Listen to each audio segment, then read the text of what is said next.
Aklat ng Santiago, chapter 2, verse 14 to 26. Pananampalataya at mga gawa. Mga kapatid, ano ang mapapala ng isang tao kung sabihin man niyang siya ay may pananampalataya, ngunit hindi naman niya pinatutunayan sa gawa? May liligtas ba siya ng gayong pananampalataya? Halimbawa, ang isang kapatid ay walang maisuot at walang makain. Kung sabihin ng isa sa inyo, patnubayan ka nawa ng Diyos, magbihis ka at magpakabusog, ngunit hindi naman siya binibigyan ng kanyang kailangan, may mabuti bang maidudulot sa kanya iyon? Gayon din naman, patay ang pananampalatayang walang kalakip na gawa.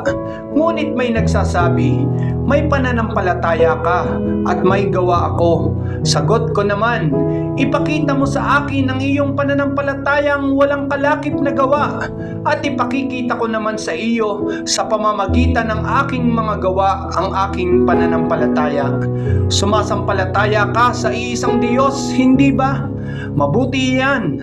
Ang mga demonyo man ay sumasampalataya rin at nangangatal pa.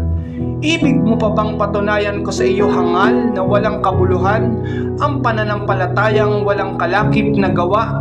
Si Abraham ay kinalugdan ng Diyos dahil sa kanyang mga gawa nang ihandog niya sa dambana ang anak niyang si Isaac, hindi ba? Di ay makikita mong magkalakip ang kanyang pananampalataya at mga gawa, at naging ganap ang kanyang pananampalataya dahil sa kanyang mga gawa.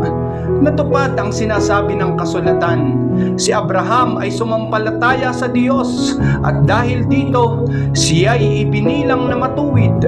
Ang tawag sa kanya ng Diyos ay ang kaibigan kong si Abraham. Diyan ninyo makikita na ibinibilang na matuwid ang isang tao dahil sa kanyang mga gawa at di dahil sa kanyang pananampalataya lamang. Gayon din si Rahab, ang babaeng may maruming pamumuhay. Malugod niyang pinatuloy ang mga tiktik ng Israel at itinuro pa sa kanila ang ibang daan upang sila'y makatakas. Dahil sa ginawa niyang iyon, siya'y ibinilang na matuwid.